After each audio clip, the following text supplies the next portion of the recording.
الله أكبر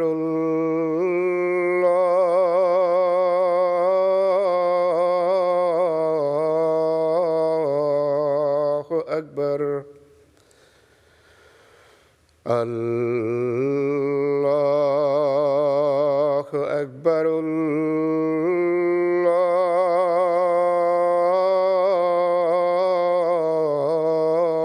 الله أكبر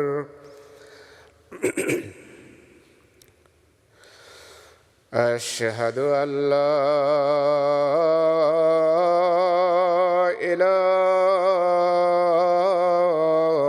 إله إلا الله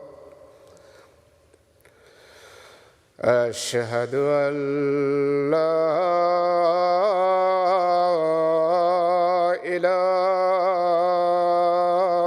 إله إلا الله أشهد أن محمدًا رسول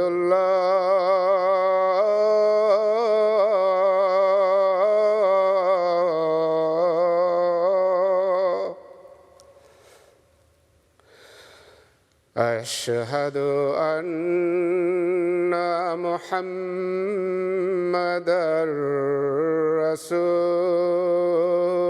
رسول الله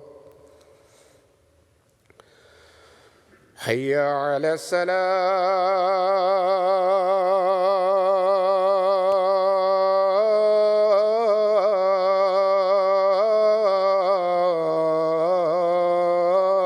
الصلاة حي على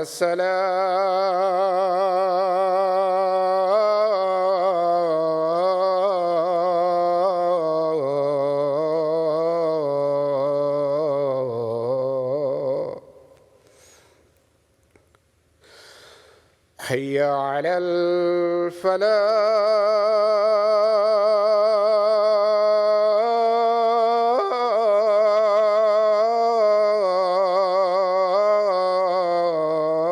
الفلاح حي على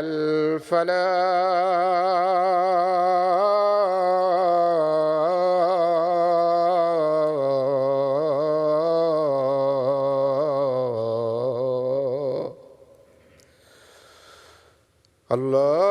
الله أكبر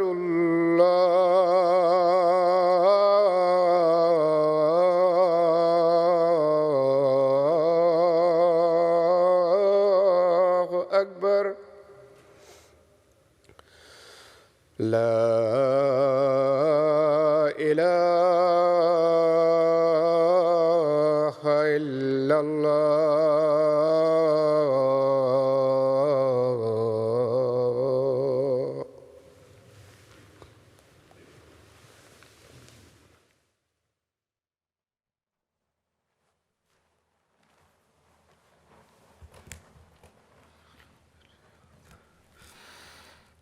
السلام علیکم ورحمۃ اللہ۔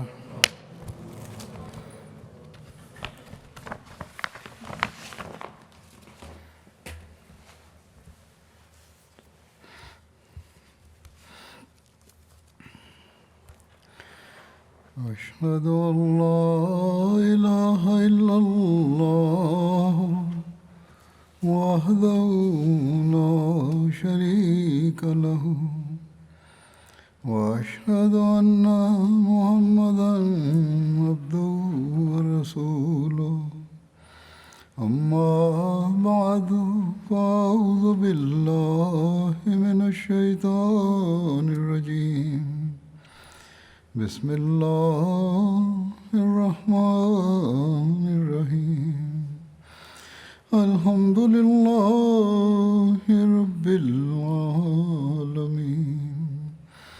الرحمن الرحيم مالك يوم الدين إياك نعبد وإياك نستعين اهدنا الصراط المستقيم صراط الذين أنعمت عليهم غير المغضوب عليهم ولا الضالين. گزشتہ خطبے میں نے بیان کیا تھا کہ مرتدین یا منافقین کا قصہ ختم ہو. یمامہ کے جو تعلق میں تھا اور مسلمہ کذاب اور اس کے ساتھیوں کا جو قصہ تھا وہ گزشتہ خطبہ میں ختم ہوا تھا. مرتدین جنہوں نے ہتھیار اٹھائے حضرت ابوبکر صدیق رضی اللہ عنہ کے زمانے میں، ان کا بھی ذکر چل رہا ہے. جیسا کہ میں نے پہلے بیان کیا تھا یہ کئی مہمات تھیں. مہم پہلی جو تھی وہ تو بیان ہوئی، کافی لمبی تھی. جو بقیہ 10 مہمات ہیں ان میں سے 2 اور 3 کے ذکر میں یہ آتا ہے کہ حضرت حذیفہ اور حضرت ارفجہ کے ذریعے سے یہ مہم سر کی گئی جو عمان کے مرتد باغیوں کے خلاف مہم تھی. عمان بحرین کے قریب یمن کا ایک شہر ہے. عمان خلیج فارس اور بحر عرب کے درمیان واقع ہے، جس میں ان دنوں آج کے متحدہ عرب امارات کے مشرقی علاقے بھی شامل تھے. یہاں بت پرست قبیلہ آزد اور دیگر قبائل آباد تھے جو مجوسی تھے. مسقط، سہار اور دبا یہاں کے ساحلی شہر تھے. حضرت صلی اللہ علیہ وسلم کے عہد مبارک میں عمان ایرانیوں کی عملداری میں شامل تھا اور ان کی طرف سے جعفر نامی شخص عامل مقرر تھا. اس علاقے میں مجوسی مذہب پھیلا ہوا تھا. رسول اللہ صلی اللہ علیہ وسلم نے 8 ہجری میں حضرت ابو زید انصاری کو تبلیغ اسلام کی غرض سے اور حضرت عمر بن عاص کو یہاں کے 2 رئیس بھائیوں جعفر بن جلندہ اور عباد بن جلندہ کے نام خط دے کر بھیجا. رسول اللہ صلی اللہ علیہ وسلم کے خط کا مضمون یہ تھا: بسم اللہ الرحمن الرحیم. یہ خط محمد صلی اللہ علیہ وسلم اللہ کے بندے اور اس کے رسول کی طرف سے جعفر اور عباد پسران جلندہ کی طرف ہے. سلامتی ہو اس پر جس نے ہدایت کی پیروی کی. میں تمہیں اسلام لانے کی دعوت دیتا ہوں. تم اسلام قبول کر لو، محفوظ رہو گے. میں اللہ کا رسول ہوں اور ساری دنیا کی طرف بھیجا گیا ہوں تاکہ ہر اس شخص کو ڈراؤں جو زندہ ہے اور کافروں پر اتمام حجت کروں. اگر تم اسلام لے آؤ گے تو میں تمہیں بدستور وہاں کا حاکم رہنے دوں گا، اور اگر اسلام قبول کرنے سے انکار کرو گے تو تمہاری ریاست تم سے چھن جائے گی. بعض روایات کے مطابق کافی دن کی بحث کے بعد ان بھائیوں نے اسلام قبول کیا، اور ایک روایت کے مطابق عمان کے حاکم جعفر نے کہا مجھے اسلام لانے میں تو کوئی عذر نہیں، لیکن یہ ڈر ہے کہ اگر میں نے یہاں سے زکوٰۃ اکٹھی کر کے مدینہ بھیجی تو میری قوم مجھ سے بگڑ جائے گی. اس پر حضرت عمر بن عاص نے اس کو پیشکش کی کہ اس علاقے سے زکوٰۃ کا جو مال وصول ہوگا وہ اسی علاقے کے غرباء پر خرچ کر دیا جائے گا. چنانچہ اس نے اسلام قبول کر لیا. حضرت عمر یہاں 2 سال تک مقیم رہے اور لوگوں کو تبلیغ اسلام کرتے رہے. آپ کی اس کامیاب تبلیغی مساعی سے اس علاقے کے اکثر لوگوں نے اسلام قبول کر لیا۔ جب حضرت صلی اللہ علیہ وسلم کی وفات ہوئی اور عرب کی چاروں طرف ارتداد اور بغاوت پھیل گئی تو حضرت ابوبکر نے حضرت عمر بن عاص کو عمان سے مدینہ طلب فرما لیا۔ دوسری طرف رسول اللہ صلی اللہ علیہ وسلم کی وفات کے بعد لقید بن مالک ازدی ان میں اٹھا، جس کا لقب ذو تاج تھا، اور یہ دور جاہلیت میں شاہ عمان جلندے کے ہم پلہ سمجھا جاتا تھا۔ جلندے عمان کے بادشاہوں کا لقب تھا۔ بہرحال اس نے نبوت کا دعویٰ کر دیا اور عمان کے جاہلوں نے اس کی پیروی کی۔ یہ عمان پر قابض ہو گیا اور جعفر اور اس کے بھائی عباد کو پہاڑوں میں پناہ لینی پڑی، اور جعفر نے حضرت ابوبکر کو اس ساری صورتحال سے باخبر کیا اور مدد طلب کی۔ حضرت ابوبکر نے ان کے پاس 2 امیر بھیجے، ایک حذیفہ بن محسن غلفانی ہمیری کو عمان کی طرف اور دوسرے عرفجہ بن ہرسمہ بارکی ازدی کو مہرا کی طرف، اور حکم دیا کہ وہ دونوں ساتھ ساتھ سفر کریں اور جنگ کا آغاز عمان سے کریں۔ مہرا یمن کے قبیلے کا نام تھا، اور حکم دیا کہ جب عمان میں جنگ ہو تو حذیفہ قائد ہوں گے، اور جب مہرا میں جنگ ہو تو حذیفہ سپہ سالاری کے فرائض سر انجام دیں گے۔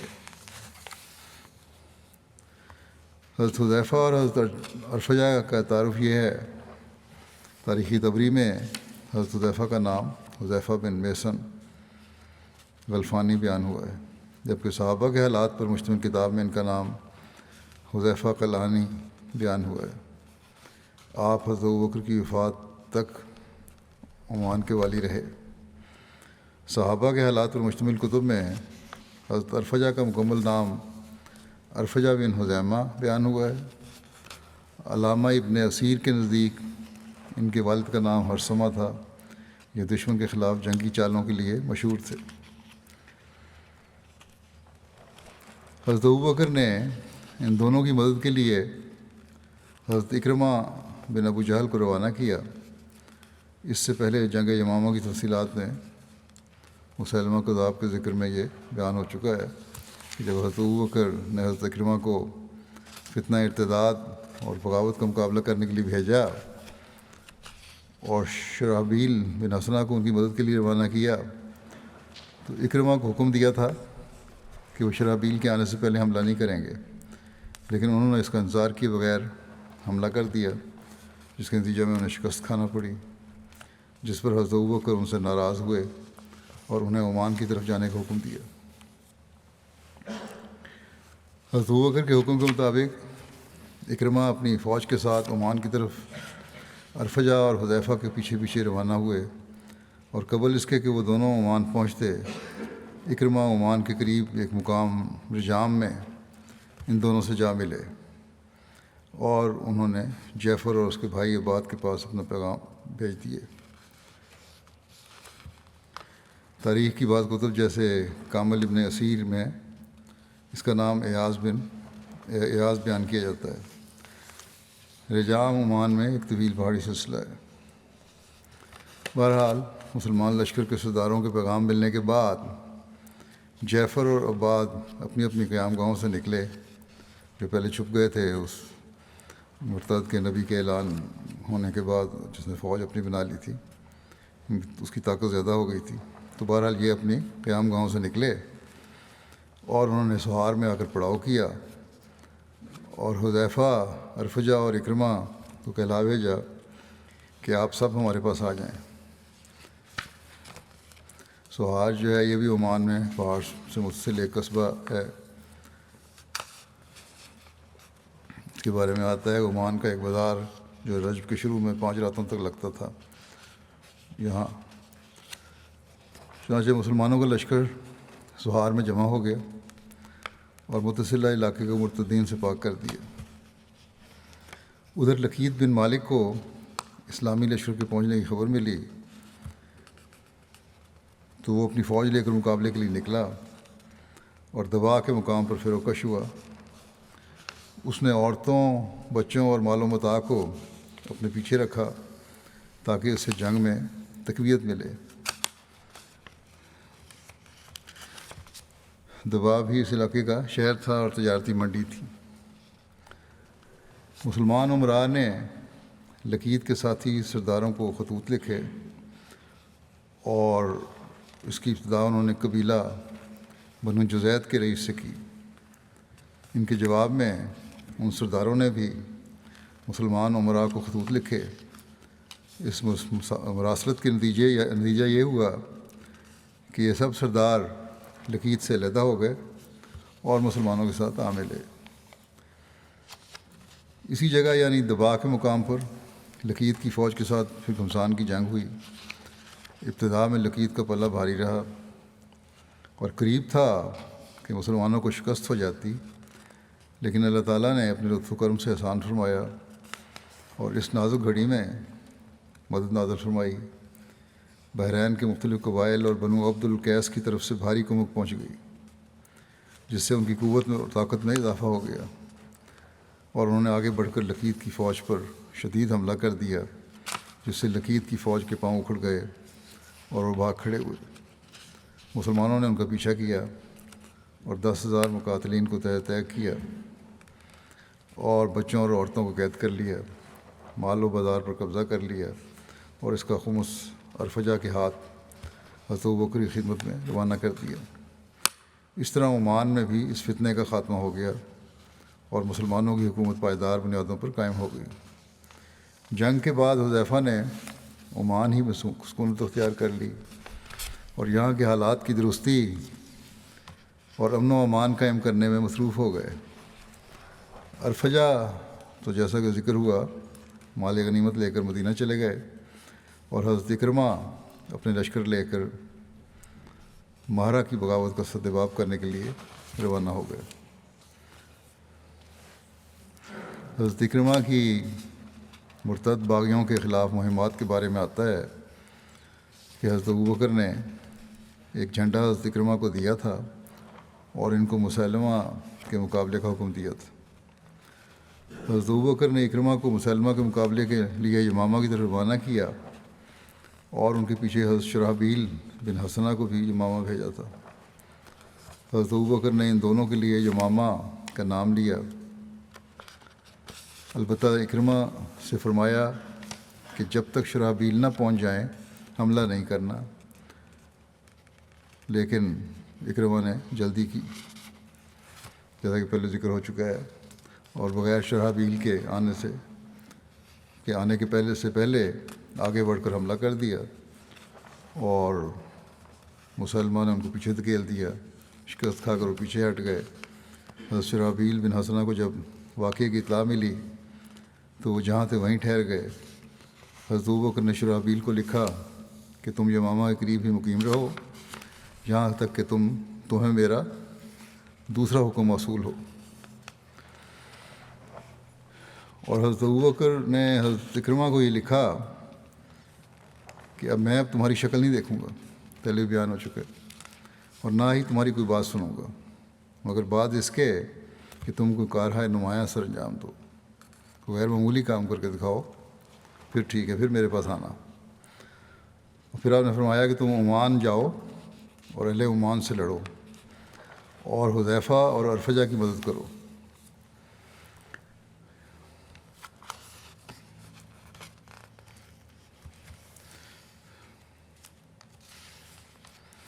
بہرحال عمان جیسا کہ بیان ہو چکا ہے کہ خلیج فارس کا حصہ تھا، جس میں ان دنوں آج کے متحدہ عرب امارات کے مشرقی علاقے بھی شامل تھے۔ یہاں بت پرست قبیلہ ازد اور دیگر قبائل آباد تھے جو مجوسی تھے۔ مسقط، سوہار اور دبا یہاں کے ساحلی شہر تھے۔ آپ نے یہ بھی فرمایا کہ تمہیں ہر ایک شخص اپنے گھوڑ سواروں کا سردار رہے گا، البتہ جب تک تم لوگ حذیفہ کے زیر نگرانی علاقے میں رہو گے وہ تم سب کے امیر ہوں گے۔ جب تم لوگ فارغ ہو جاؤ تو تو پھر مہرا چلے جانا، پھر وہاں سے یمن چلے جانا، یہاں تک کہ یمن اور حضر موت کی کارروائیوں میں مہاجر بن ابو امیہ کے ساتھ رہنا، اور عمان اور یمن کے درمیان جن لوگوں نے ارتداد اختیار کیا ہے ان کی سرکوبی کرنا، اور مجھے جنگ میں تمہارے کارہائے نمایاں کی خبر پہنچتی رہے۔ یہ حضرت ابوبکر نے ارشاد فرمایا۔ بہرحال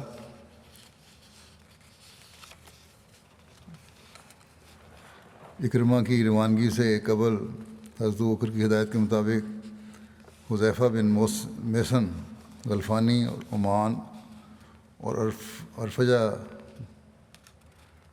بارکی مہرا کے مرتدین سے لڑنے کے لیے روانہ ہو چکے تھے۔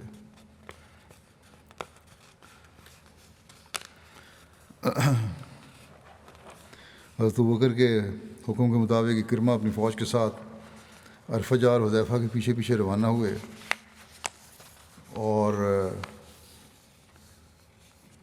قبل اس کے کہ وہ دونوں عمان پہنچتے اکرمہ ان سے جا ملے۔ اس سے قبل حضرت ابوبکر نے ان دونوں کو یہ تاکیدی حکم دے دیا تھا کہ عمان سے فارغ ہونے کے بعد وہ اکرمہ کی رائے پر عمل کریں، چاہے وہ ان کو اپنے ساتھ لے لیں یا عمان میں ٹھہرنے کا حکم دیں۔ بہرحال پھر جیسا کہ ذکر ہو چکا ہے، جب یہ تینوں امیر عمان کے قریب ایک مقام رجام میں باہم جا ملے تو انہوں نے جعفر اور عباد کے پاس اپنے پیغمبر بھیجے، اور دوسری طرف جب لقیط کو ان کی فوج کی آنے کی خبر ہوئی تو اس نے اپنی جماعتوں کو اکٹھا کیا اور دباؤ میں آ کر پڑاؤ ڈالا۔ جعفر اور عباد بھی اپنی اپنی قیام گاہوں سے نکلے، انہوں نے سہار میں آ کر پڑاؤ کیا۔ حذیفہ، عرفجہ اور اکرمہ کو کہلا بھیجا کہ آپ سب ہمارے پاس آ جائیں۔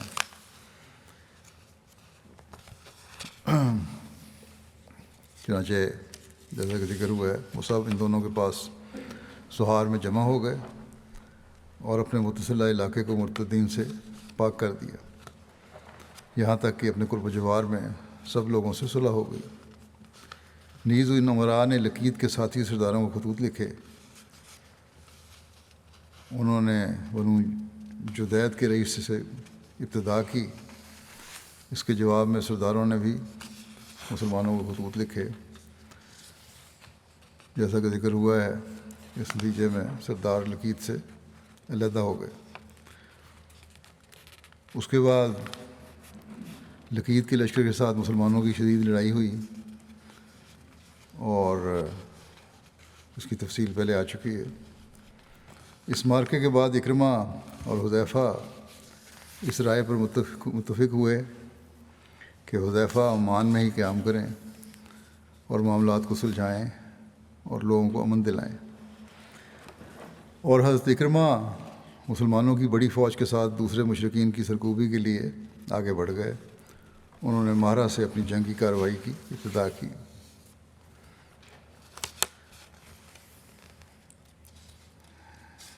حضرت اکرمہ کی مہرا قبیلہ کی طرف پیش قدمی کے بارے میں آتا ہے کہ عمان کے مرتدین کی سرکوبی سے فارغ ہونے کے بعد اکرمہ اپنے لشکر کے ہمراہ نجد کے علاقے مہرا قبیلہ کی طرف روانہ ہو گئے۔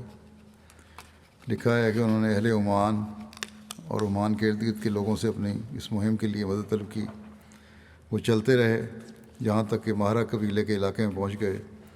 ان کے ساتھ مختلف قبائل کے لوگ تھے، یہاں تک کہ اکرمہ نے مہرا قبیلے اور اس کے مضافاتی علاقوں میں چڑھائی کر دی۔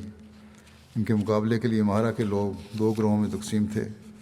ایک گروہ بمقام جیروت میں ایک شخص شخریت کی سرکردگی میں معجزہ تھا، دوسرا گروہ نجد میں بنو محارب کے ایک شخص مصبہ کی سرکردگی میں تھا۔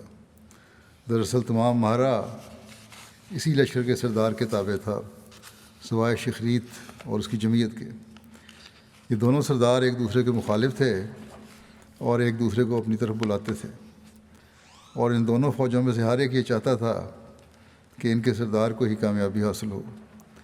یہی وہ بات تھی جس کے ذریعے سے اللہ تعالیٰ نے مسلمانوں کی مدد کی اور ان کو ان کے دشمنوں کے خلاف مضبوط کیا اور دشمنوں کو کمزور کر دیا۔ جب اکرمہ نے شخریت کہ ہمراہ تھوڑی تعداد میں لوگ دیکھے تو انہوں نے اسے اسلام کی طرف رجوع کرنے کی دعوت دی کہ پہلے مسلمان تھا، دوبارہ مسلمان ہو جاؤ اور مسلمانوں سے جنگ نہ کرو۔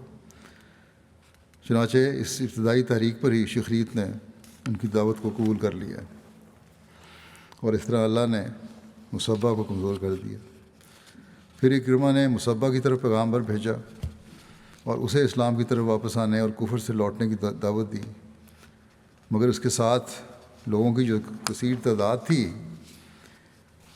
اس کثرت نے اس کو دھوکہ دیا۔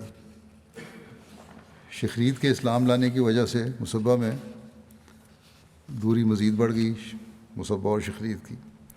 بہرحال اکرمہ نے اس کی طرف پیش قدمی کی اور شخریت بھی آپ کے ساتھ تھا۔ ان دونوں کا نجد میں مصبہ کے ساتھ مقابلہ ہوا اور انہوں نے یہاں دبا سے بھی زیادہ شدید جنگ کی۔ اللہ نے مرتد باغیوں کے لشکر کو شکست دی اور ان کا سردار مارا گیا۔ مسلمانوں نے بھاگنے والوں کو تعاقب کیا اور ان میں سے بہت سی تعداد کو قتل کیا اور بکثرت قیدی بنائے گئے، اور مال غنیمت میں 2000 کی تعداد میں عمدہ نسل کی اونٹنیاں بھی مسلمانوں کے ہاتھ آئیں۔ حضرت اکرمہ نے مال غنیمت کو 5 حصوں میں تقسیم کیا اور شخریت کو خمس کے ساتھ حضرت ابوبکر کی طرف روانہ کر دیا۔ باقی 4 حصے انہوں نے مسلمانوں میں تقسیم کر دیے۔ اس طرح اکرمہ کا لشکر سواریوں اور مال و متاع اور ساز و سامان کی وجہ سے مزید طاقتور ہو گیا۔ حضرت اکرمہ نے وہیں قیام کر کے اس علاقے کے تمام لوگوں کو جمع کیا اور ان سب نے اسلام قبول کر لیا۔ حضرت اکرمہ نے اس فتح کی خوشخبری صائب نامی ایک شخص کے ذریعے حضرت ابوبکر کی خدمت میں پہنچائی۔ پھر حضرت اکرمہ کے یمن کی طرف پیش قدمی کا ذکر ہے۔ حضرت ابوبکر صدیق نے اپنے خط میں، جس کا تذکرہ پہلے ہو چکا ہے، حضرت اکرمہ کو ہدایت دی تھی کہ مارا کے بعد یمن چلے جانا اور یمن اور حضرت موت کی کاروائیوں میں حضرت مہاجر بن ابو امیہ کے ساتھ رہنا، اور عمان اور یمن کے درمیان جن لوگوں نے ارتداد اختیار کیا ہے ان کی سرگوبی کرنا۔ چنانچہ حضرت اکرمہ نے حضرت ابوبکر صدیق کے اس ارشاد کی تعمیل میں مارا سے نکل کر یمن کی طرف پیش قدمی کی، یہاں تک کہ ابین جا پہنچے۔ ابین بھی یمن کی ایک بستی ہے۔ ان کے ساتھ ایک بہت بڑا لشکر تھا جس میں قبیلہ مہرا اور دوسرے قبائل کے بہت سے لوگ شامل تھے۔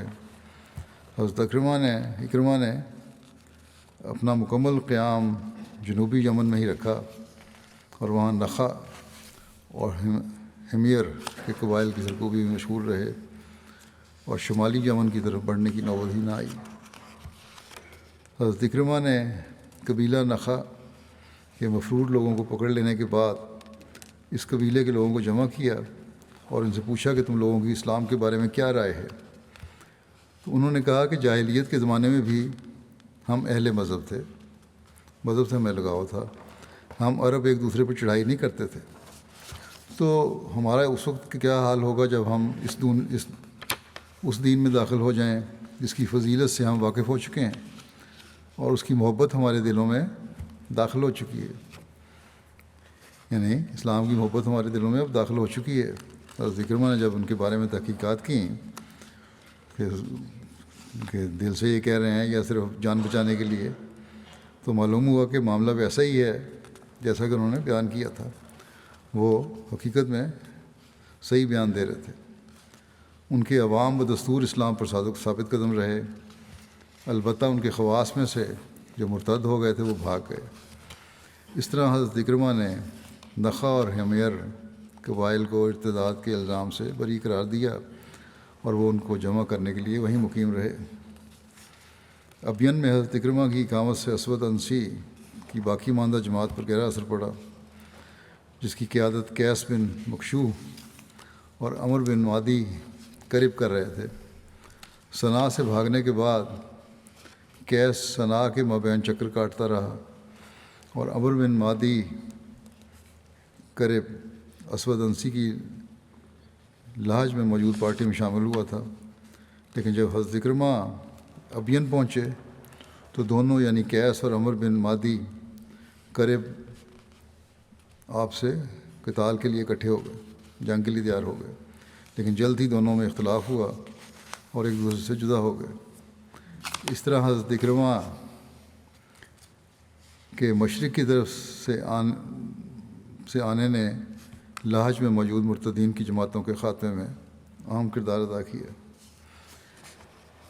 یمن کے ساتھ ہی کندہ قبیلہ آباد تھا جو حضرموت کے علاقے میں تھا۔ اس علاقے کے عامل حضرت زیاد بن لبید تھے۔ انہوں نے زکوٰۃ کے بارے میں سختی کی تو ان کے خلاف بغاوت برپا ہو گئی، چنانچہ حضرت اکرمہ اور حضرت مہاجر بن ابو امیہ دونوں ان کی مدد کے لیے پہنچے۔ اس کی تفصیل جو ہے وہ حضرت مہاجر بن امیہ کے ضمن میں بیان ہو جائیں گی۔ بہرحال جب حضرت اکرمہ نے مرتدین سے مہمات کے بعد مدینہ لوٹنے کی تیاری شروع کر دی تو ان کے ہمراہ نعمان بن جون کی بیٹی بھی تھی جسے انہوں نے میدان جنگ میں شادی کر لی تھی۔ اگرچہ انہیں علم تھا کہ اس سے پہلے تمیم اور مجاہ کی بیٹی سے شادی کر لینے کے باعث حضرت ابوبکر صدیق رضی اللہ عنہ حضرت خالد بن ولید پر سخت ناراض ہوئے تھے۔ اس کا ذکر پہلے تفصیلی ہو چکا ہے گزشتہ خطبے میں، لیکن انہوں نے اس کے باوجود سے شادی کر لی حضرت اکرمہ نے۔ اس پر حضرت اکرمہ کی فوج کے کئی افراد نے ان سے علیحدگی اختیار کر لی۔ یہ معاملہ حضرت مہاجر کے سامنے پیش کیا گیا مگر وہ بھی کوئی فیصلہ نہ کر سکے، اور یہ تمام حالات حضرت ابوبکر صدیق کی خدمت میں لکھ کر ان سے رائے دریافت کی۔ حضرت ابوبکر صدیق رضی اللہ عنہ نے تحریر فرمایا کہ اکرمہ نے شادی کر کے کوئی نامناسب کام نہیں کیا۔ جو ناراض لوگ تھے، بعض لوگوں کے نزدیک وہ ان کی بہرحال تسلی ہو گئی، لیکن بعض لوگوں کی ناراضگی کا پس منظر یہ تھا، یہ بھی بیان کیا جاتا ہے کہ کچھ لوگ جو ناراض ہوئے تھے حضرت اکرمہ سے، ان کی ناراضگی کا پس منظر یہ تھا کہ نعمان بن جون نے ایک مرتبہ رسول اللہ صلی اللہ علیہ وسلم کی خدمت میں حاضر ہو کر درخواست کی تھی کہ آپ صلی اللہ علیہ وسلم اس کی بیٹی کو اپنے عقد زوجیت میں قبول فرما لیں، لیکن رسول اللہ صلی اللہ علیہ وسلم نے انکار فرما دیا اور اس کی بیٹی کو اس کے والد کے ساتھ ہی واپس روانہ کر دیا۔ چونکہ رسول اللہ صلی اللہ علیہ وسلم اس لڑکی کو رد کر چکے تھے، اس لیے حضرت اکرمہ کی فوج کے ایک حصے کا خیال تھا کہ آپ صلی اللہ علیہ وسلم کے اسوہ حسنہ پر عمل کرتے ہوئے حضرت اکرمہ کو بھی اس لڑکی سے شادی نہیں کرنی چاہیے تھی، لیکن حضرت ابوبکر صدیق یہ دلیل تسلیم نہیں کرتے۔ حضرت ابوبکر صدیق نے یہ دلیل تسلیم نہیں کی، انہوں نے کہا یہ بالکل غلط ہے، اور حضرت اکرمہ کی شادی کو جائز قرار دیا۔ حضرت اکرمہ اپنی بیوی کے ہمراہ مدینہ واپس آ گئے اور لشکر کا وہ حصہ بھی جو ان سے خفا ہو کر علیحدہ ہو گیا تھا وہ دوبارہ ان سے آپ ملا۔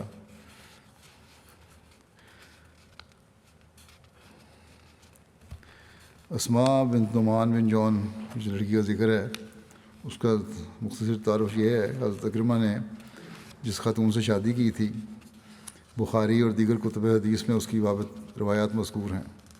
اس خاتون کا نکاح نبی کریم صلی اللہ علیہ وسلم سے ہوا تھا، تاہم رخصتی سے قبل ہی اس سے ایسی حرکت سرزد ہوئی کہ نبی کریم صلی اللہ علیہ وسلم نے اس خاتون کو واپس اس کے قبیلے میں بھجوا دیا۔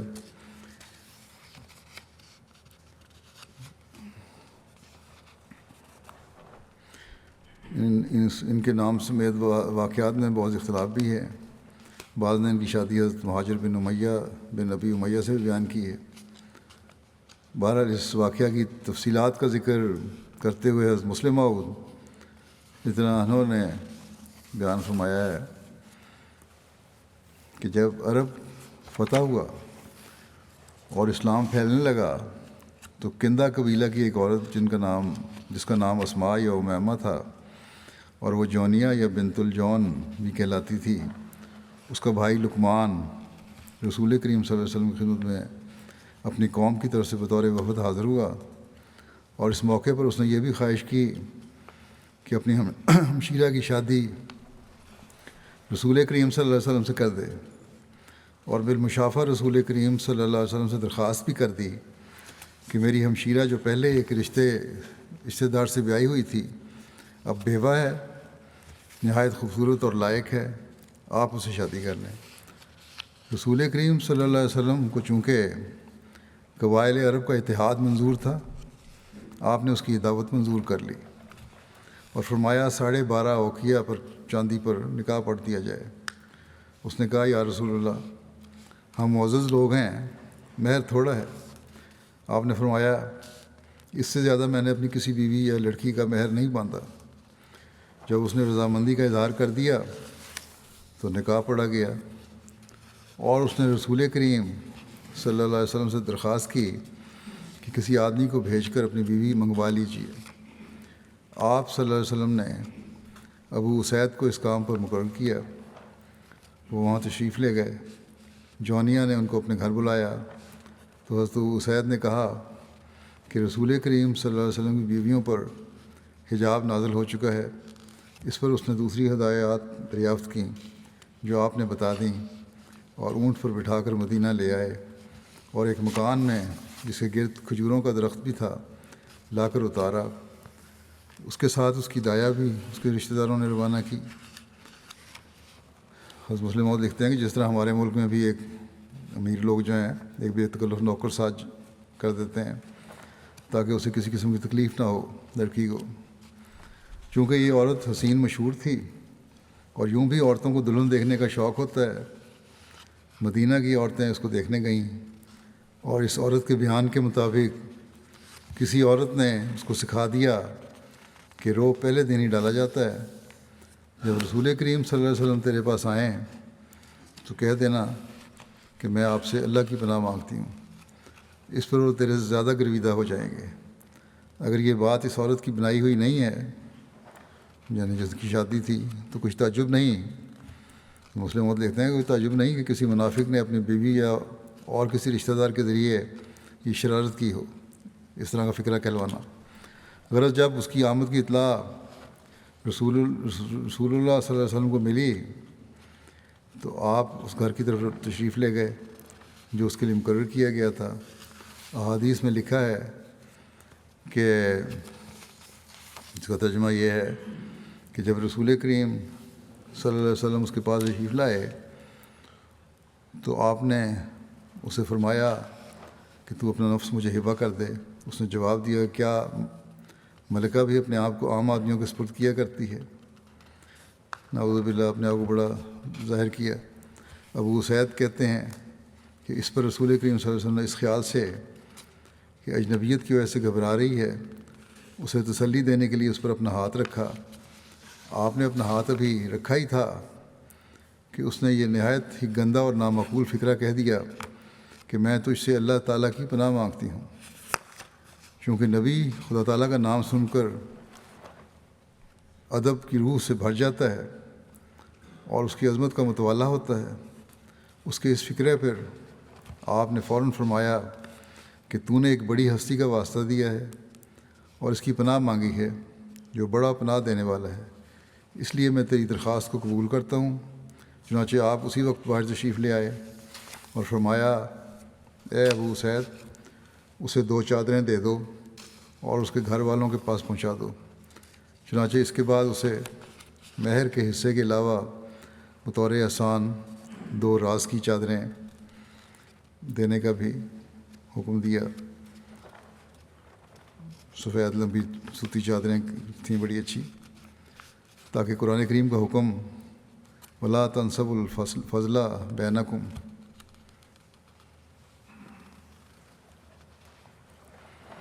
پورا ہو جو ایسی عورتوں کے متعلق ہے جن کو بلا صحبت طلاق دے دی جائے، اور آپ نے اسے رخصت کر دیا، اور ابو اسید ہی اس کو اس کے گھر پہنچا آئے۔ اس کے قبیلے کے لوگوں پر یہ بات نہایت شاق گزری اور انہوں نے اس کو ملامت کی، مگر وہ یہی جواب دیتی رہی کہ یہ میری بدبختی ہے، اور بعض دفعہ اس نے یہ بھی کہا کہ مجھے ورغلایا گیا تھا اور کہا گیا تھا کہ جب رسول کریم صلی اللہ علیہ وسلم تیرے پاس آئیں تو تم پرے ہٹ جانا اور نفرت کا اظہار کرنا، اس طرح ان پر تمہارا روب قائم ہو جائے گا۔ معلوم نہیں یہی وجہ ہوئی یا کوئی اور، بہرحال اس نے نفرت کا اظہار کیا اور رسول کریم صلی اللہ علیہ وسلم اس سے علیحدہ ہو گئے اور اسے رخصت کر دیے۔ یہ پہلے بھی بیان کر چکا ہوں میں ایک صحابی کے ذکر میں، حضرت اسید کے ذکر میں۔ بہرحال حضرت اکرمہ کندہ حضرت موت سے یمن اور مکہ کے راستے واپس ہوئے۔ جب آپ مدینہ پہنچے تو حضرت ابوبکر نے آپ کو حکم دیا کہ خالد بن سعید کی مدد کے لیے روانہ ہو جائیں۔ حضرت اکرمہ نے اپنی فوج کو، جس نے آپ کے ساتھ ارتداد کی جنگوں میں شرکت کی تھی، چھٹی دے دی تھی۔ حضرت ابوبکر نے ان کے بدلے دوسری فوج تیار کی، اس لیے چھٹی دے دی کہ اب تم لوگ تھک گئے ہو گئے، کافی بڑی مہمات کر کے آئے ہو۔ بہرحال حضرت ابوبکر نے دوسری فوج تیار کی اور انہیں حکم دیا کہ اکرمہ کے پرچم تلے شام کے لیے روانہ ہو جائیں۔ وہاں حضرت اکرمہ نے جو کارہائے نمایاں سر انجام دیے اور بڑی دلیری سے لڑتے ہوئے جامع شہادت نوش فرمایا، اس کی تفصیل انشاءاللہ شام کی مہمات میں بیان ہو جائے گی۔ پھر پانچویں مہم جو تھی حضرت شرحبیل بن حسنہ کی مرتد باغیوں کے خلاف مہم تھی۔ حضرت ابوبکر نے حضرت اکرمہ کو مسیلمہ کی طرف یمامہ کے علاقے میں بھیجا اور ان کے پیچھے حضرت شرحبیل بن حسنہ کو بھی یمامہ کی طرف روانہ فرمایا۔ حضرت شرحبیل بن حسنہ کا تعارف مختصر یہ ہے کہ حضرت شرحبیل بن حسنہ کے والد کا نام عبداللہ بن مطاعت اور والدہ کا نام حسنہ تھا۔ بعض لوگ انہیں کندی اور بعض تمیمی کہتے ہیں۔ شرحبیل کے والد ان کے بچپن میں ہی فوت ہو گئے تھے اور یہ اپنی والدہ حسنہ کے نام پر شرحبیل بن حسنہ کہلائے۔ حضرت شرحبیل ابتدائی اسلام لانے والوں میں سے تھے۔ آپ نے اپنے بھائیوں کے ساتھ حبشہ کی طرف ہجرت کی اور جب حبشہ سے واپس آئے تو مدینہ میں آپ بنو زریق کے مکانوں میں قیام پذیر ہوئے۔ خلافت راشدہ میں مشہور سپہ سالاروں میں سے ایک تھے۔ 18 ہجری میں 67 سال کی عمر میں طاعون امواس میں وفات پائی۔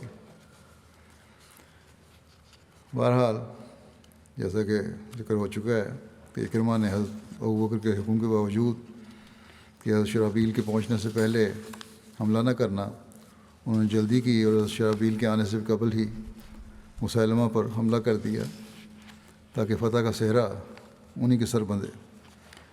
تاہم مسیلمہ نے ان کو پیچھے دھکیل دیا اور حضرت اکرمہ نے اس ناکامی کی اطلاع جب حضرت ابوبکر کو دی تو جیسا کہ پہلے ذکر ہو چکا ہے، حضرت ابوبکر نے انہیں تنبیہی خط لکھا اور فرمایا کہ یہ شکست کا داغ لے کر مدینہ نہ آنا، کہیں ان لوگوں میں بدلی نہ پھیل جائے، اور انہوں نے عمان کی طرف جانے کا حکم دیا۔ حضرت شرحبیل بن حسنہ ابھی راستے ہی میں تھے کہ حضرت اکرمہ کی شکست کی خبر ان کو موصول ہوئی۔ انہوں نے پیش قدمی بند کر دی اور حضرت ابوبکر کو نئی ہدایت کے لیے مراسلہ بھیجا۔ حضرت ابوبکر نے ان کو لکھا کہ تم جہاں ہو وہیں ٹھہرے رہو۔ حضرت ابوبکر نے شرحبیل کو لکھا کہ تم یمامہ کے قریب ہی مقیم رہو جہاں تک کہ تمہیں میرا دوسرا حکم موصول ہو، اور جس شخص یعنی مسلمہ کے مقابلے کے لیے تم کو بھیجا ہے سر دست اس کا مقابلہ نہ کرو۔ پھر جب حضرت ابوبکر صدیق نے حضرت خالد بن ولید کو یمامہ کی مہم پر مامور کیا تو حضرت شرحبیل بن حسنہ کو حکم دیا کہ جب خالد بن ولید تم سے آ ملیں اور یمامہ کی مہم سے تم بخیر و خوبی فارغ ہو جاؤ تو قبیلہ قضاء کا رخ کرنا اور حضرت عمر بن عاص کے ساتھ ہو کر قضاء کے ان باغیوں کی خبر لینا جو اسلام لانے سے انکار کریں اور اس کی مخالفت پر کمر بستہ ہوں۔ پھر انکار نہیں ہے بلکہ مخالفت بھی ہے۔ قضاء بھی عرب کا ایک مشہور قبیلہ تھا جو مدینہ سے 10 منزل پر وادی القرا سے آگے مدائن صالح کے مغرب میں آباد تھا۔ بہرحال حضرت ابوبکر صدیق رضی اللہ عنہ کے ارشاد کے مطابق حضرت شرحبیل اپنے لشکر سمیت رکے رہے، تاہم مسلمہ نے ان پر اپنے لشکر کے ساتھ چڑھائی کر دی۔ اس کا تذکرہ کرتے ہوئے مصنف نے لکھا ہے کہ ابھی حضرت خالد بن ولید یمامہ کے راستے ہی میں تھے کہ مسلمہ کی فوج نے حضرت شرحبیل کی فوج سے نبرد آزمائی کی اور اسے پیچھے دھکیل دیا۔ کچھ مورخین یہ لکھتے ہیں کہ حضرت شرحبیل نے بھی وہی غلطی کی جو اس سے قبل ان کے پیشرو حضرت اکرمہ کر چکے تھے، یعنی مسلمہ پر فتح یابی کا مقام خود حاصل کرنے کے شوق میں آگے بڑھے، لیکن انہیں بھی شکست کھا کر پیچھے ہٹنا پڑا۔ تاہم واقعہ ایسا نہیں ہے، بلکہ خود یمامہ کے لشکر نے اس خیال سے کہ کہیں حضرت شرحبیل حضرت خالد سے مل کر انہیں نقصان نہ پہنچائیں، آگے بڑھ کر لشکر پر حملہ کر دیا مسلمہ کے لشکر نے، اور شکست دے کر انہیں پیچھے ہٹانے میں کامیاب رہا۔ دونوں میں سے کوئی بات ہوئی ہو، مگر واقعہ یہی ہے کہ حضرت شرحبیل اپنے لشکر لے کر پیچھے ہٹ گئے۔ جب حضرت خالد بن ولید کے پاس پہنچے اور تمام حالات و واقعات کا علم ہوا تو انہوں نے حضرت شرحبیل کو سرزنش کی۔ حضرت خالد کا یہ خیال تھا کہ اگر دشمن سے ٹکر لینے کی پوری طاقت نہ ہو تو بے شک اس وقت تک اس کے مقابلے سے گریز کیا جائے جب تک کہ مطلوبہ طاقت میسر نہ ہو جائے، بجائے اس کے کہ طاقت نہ ہونے کے باوجود دشمن سے جنگ چھیڑی جائے اور اس کے نتیجے میں شکست کھانی پڑے۔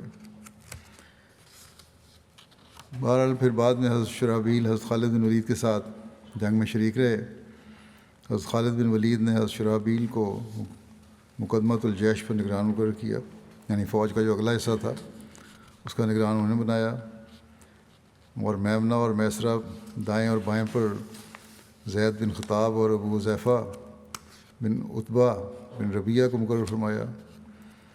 یمامہ کی مہم سے فارغ ہونے کے بعد حضرت ابوبکر صدیق کے ارشاد کے مطابق حضرت شرحبیل بنو قضاء کے باغیوں کی خبر لینے کے لیے حضرت عمر بن عاص سے جا ملے۔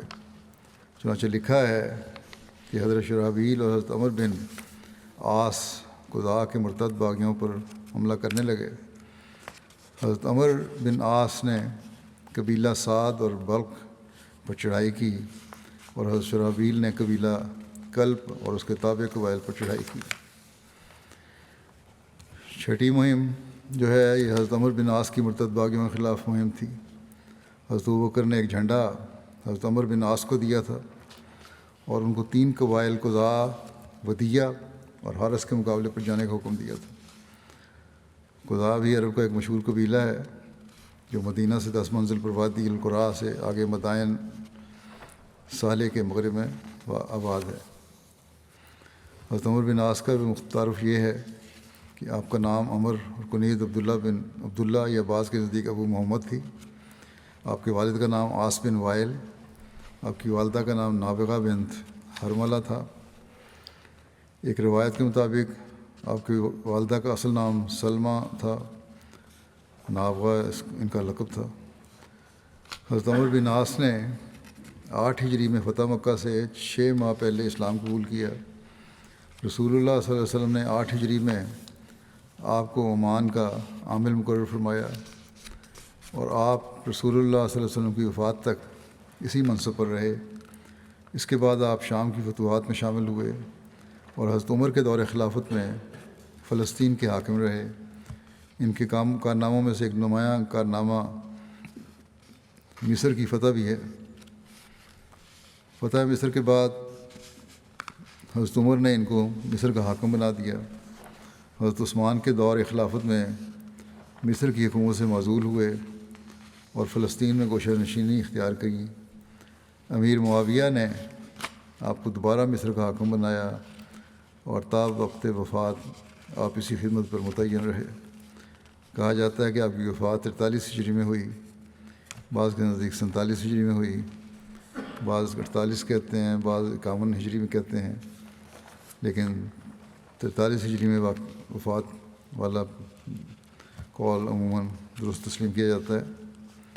حضرت عمر بن عاص بڑے خوش گفتار اور شیریں بیان خطیب تھے، قادر الکلام مدبر تھے، سیاستدان اور سپہ سالار تھے۔ رسول اللہ صلی اللہ علیہ وسلم عسکری مہموں میں ان پر اعتماد فرماتے تھے۔ عمر بن عاص ان کے بیٹے عبداللہ اور ام عبداللہ پر مشتمل خاندان کو بہترین گھرانہ قرار دیا گیا۔ ایک مصنف لکھتا ہے کہ حضرت ابوبکر نے جو 11 علم تیار کرائے تھے، ان میں سے ایک علم حضرت عمر بن عاص کے لیے بھی تھا۔ آپ نے انہیں قضاء کے مرتدین سے جنگ کرنے کا کام سپرد کیا، کیونکہ وہ رسول اللہ صلی اللہ علیہ وسلم کی زندگی میں بھی جنگ ذات السلاسل میں قبیلہ قضاء سے لڑ چکے تھے اور اس قبیلے کے تمام حالات اور تمام راستوں سے بخوبی واقف تھے۔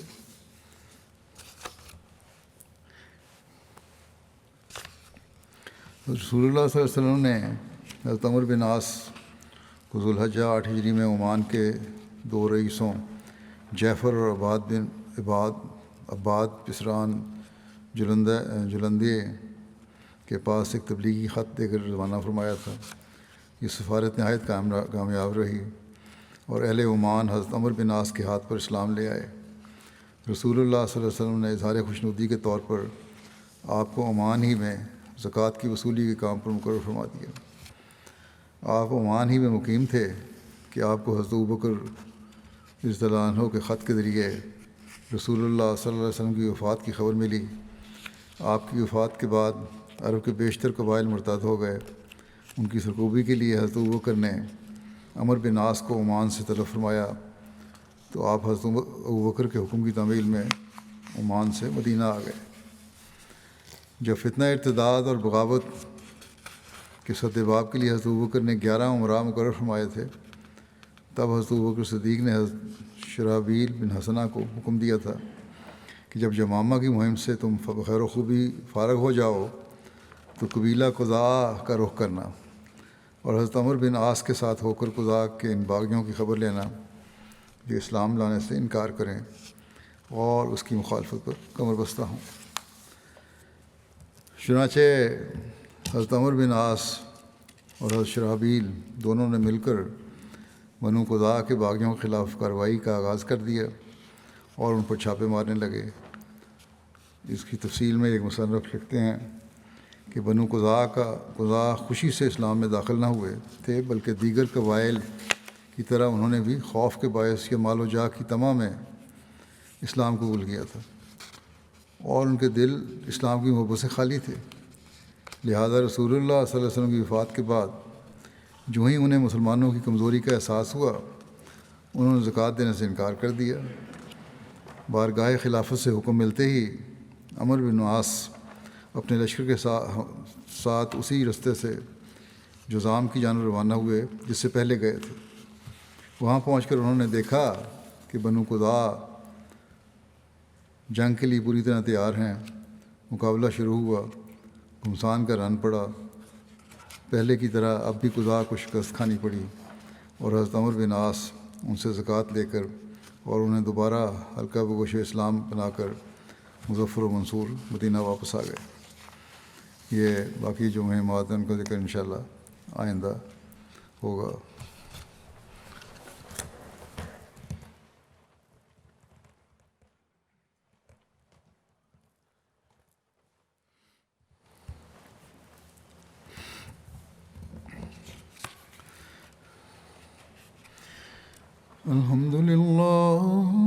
الحمد لله نحمده ونستعينه ونستغفره ونؤمن به ونتوكل عليه ونعوذ بالله من شرور أنفسنا ومن سيئات أعمالنا من يهده الله فلا مضل له ومن يضلل فلا هادي له ونشهد أن لا إله إلا الله ونشهد أن محمدا عبده ورسوله